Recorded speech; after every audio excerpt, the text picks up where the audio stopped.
بسم اللہ الرحمن الرحیم۔ روزے کی رخصت کن لوگوں کو ہے؟ بیمار اور مسافر۔ بیماری کے ختم ہونے پر اور سفر سے واپس آ کر قضا دی جائے گی۔ سورہ بقرہ 184 نمبر آیت۔ حمل اور دودھ پلائی۔ حاملہ اور دودھ پلانے والی عورتوں کو روزہ مؤخر کرنے کی اجازت ہے۔ جامعہ ترمذی 715، ابو داود 2408۔ حیض و نفاس۔ ان دنوں کی نماز تو معاف ہے، لیکن ان دنوں کے روزے بعد میں رکھے جائیں گے۔ صحیح مسلم 763۔ بڑھاپا۔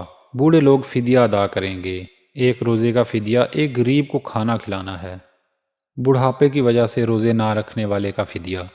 بڑھاپا ایسی بیماری ہے جس کے صحیح ہونے کے امکان ختم ہو چکے ہوں، دوسرے لفظوں میں اس کو بڑھاپا ہی کہہ لیں، تو ایسا انسان اپنے روزے کے بدلے فدیہ دے گا۔ مسند احمد 3673 کی اس لمبی حدیث سے یہ بات ہی سامنے آتی ہے۔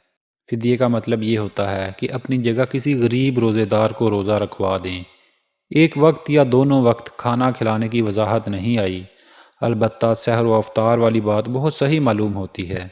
کچھ لوگ ہیں جو فی الوقت بیمار ہیں، بعد میں صحیح ہو جاتے ہیں، وہ فدیے والا معاملہ نہیں کر سکتے۔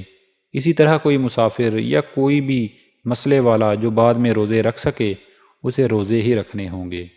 امید کرتا ہوں دوستو یہ حدیث آپ کو سمجھ آئی ہوگی۔ اس طرح کی مزید احادیث سننے کے لیے ہمارے چینل کو سبسکرائب لازمی کر لیں تاکہ ہماری ہر لیٹسٹ ویڈیو آپ تک بر وقت پہنچتی رہے۔